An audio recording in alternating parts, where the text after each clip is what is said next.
Hi, I'm here today with Bruce Pearse, an independent viticultural consultant and technical advisor for GrowSafe. Welcome, Bruce. Thanks, Mike. It's good to be with you out in the vineyard. Great, thanks very much for that.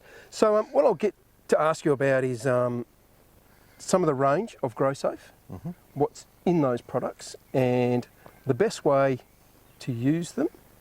And I'll also ask 8 or 10 tonne crop, how much is removed, and the best way to analyse what you need to put on for your crop per year. You want to take it away from there? Yeah, sure. Thanks, Mike. Yeah, well, so I've been working with GrowSafe now for around 20 years.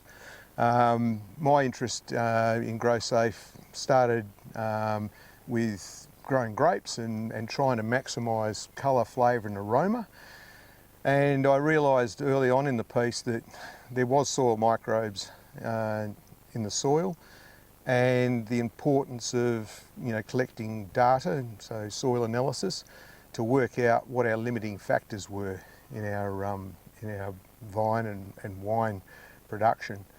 So from an early stage we realised that organic matter was very important in making the soils more productive, and in instances where we were lacking in microbial activity, and particularly fungi, was ways of introducing fungi into the soil and protecting it. We all realise that with the use of chemicals within vineyards that they can be detrimental to particularly fungi in the soil. And when we started using these practices, we found that our fertiliser use was starting to be reduced, and it was much easier to manage those systems. Very good. So then you would do a soil test, that's going to tell you how much you need. Then the next process would be the Horti Plus would be the best product to go with? Yeah, depending on the soil analysis results. So we encourage a comprehensive soil sample to be done. Comprehensive basically means you collect quite a lot of analysis results. So we like to know what available phosphorus is in the soil, and we talk about coal wall phosphorus, but we also like to know what the total phosphate level is in the soil, because when we understand the total phosphate level in the soil, we can work out ways of being able to make that available. And of course we know now that microbial activity in the soil is very important for mining that bound up phosphate and making it available to the plants. So we look at carbon to nitrogen ratios to work out whether we need more nitrogen in the system. We look at calcium potassium ratios to make sure that we're not too dominant in calcium, and maybe there's a need to put additional potassium on. And we look at the trace minerals, and as an indicator, things like boron and molybdenum, silicon.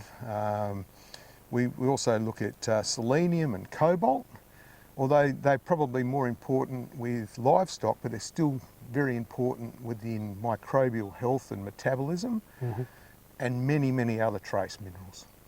So once we've established what we require and maybe what the limiting factor is within the soil, then we can address it. Okay. And simply, if you want to come back the other way, if you've got an expectation of taking crop, and you mentioned an 8 to 10 tonne to the hectare crop, well, we know that if we remove a tonne of Cabernet fruit, that around about 4 kilos of elemental potassium will be removed per tonne. So a 10 tonne crop would be around 40 kilos of elemental potassium, and we would need around about 100 kilos of sulphate of potash at 40% potassium to replace it. So we can come up from doing a soil sample, which is really important, and that's important environmentally as well. So you're not putting too much on. That's right. So we're not putting too much on, understanding the holding capacity of the soil, and we can come down from the top with what our crop expectations are and replacing what we're taking away, because we know that we're mining down our minerals in our soils when we're sending crop away. I call it exporting minerals. Yeah, very good. Good.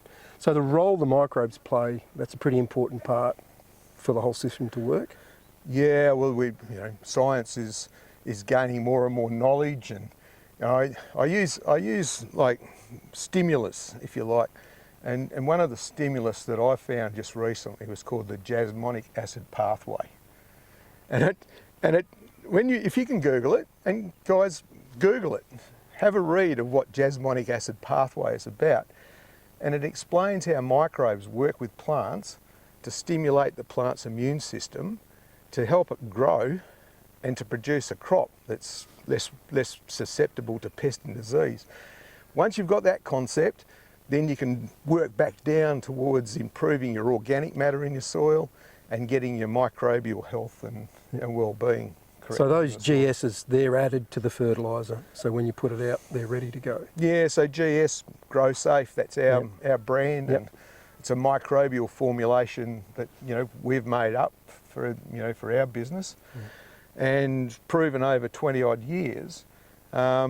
It's a multi-strain microbial product that contains many different types of bacteria and beneficial fungi, all working symbiotically within the soil to improve plant health. Not just for the grapevines, but for the cover crops. Yep.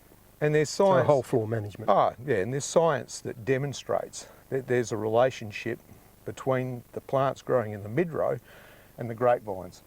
And those microbes are managing nutrition across those plant species. And if your grapevines are a little bit low, they might take some from some clover, some energy, carbohydrates, minerals from the clover into the grapevine and vice versa. It's a whole network working in the soil. Yeah, great. Beautiful. All right. Thanks very much for that. Cheers, Bruce. No worries, Mike. Thank you. Thank you.